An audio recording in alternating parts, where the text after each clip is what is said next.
નમસ્કાર ખેડૂત મિત્રો, આજે આપણે જમીન હસ્તાંતરનો કાયદો 1882 અંતર્ગત જમીન હસ્તાંતરની કલમ જે 41 જે છે એ જમીન મિલકતના એક ખૂબ જ મહત્વના સિદ્ધાંત પર આધારિત છે. એ સિદ્ધાંતનું નામ છે એસ્ટોપલનો સિદ્ધાંત. આજે આપણે એના વિશે જાણીશું કે એસ્ટોપલનો સિદ્ધાંત શું છે. મિલકત હસ્તાંતરની કલમ 41 પ્રતિરોધના સિદ્ધાંત પર આધારિત છે.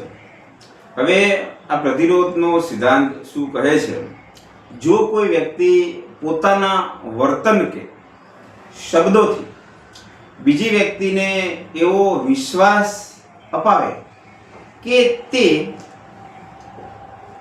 ઉપરોક્ત જમીન મિલકતનો માલિક છે, તો આ જે વિશ્વાસ અપાવ્યો હોય તો આવો વિશ્વાસ અપાવેલ વ્યક્તિ પાછળથી તે વ્યક્તિ પોતાની વાત પરથી ફરી શકશે નહીં. આ મિલકત હસ્તાંતરનો કાયદો 1882ની કલમ 41 એસ્ટોપલનો કાયદો એટલે કે પ્રતિરોધનો સિદ્ધાંત ખૂબ જ અગત્યનો છે. આશા રાખું છું કે વિડીયો આપને ઉપયોગી થયો હશે. જય જવાન, જય કિસાન.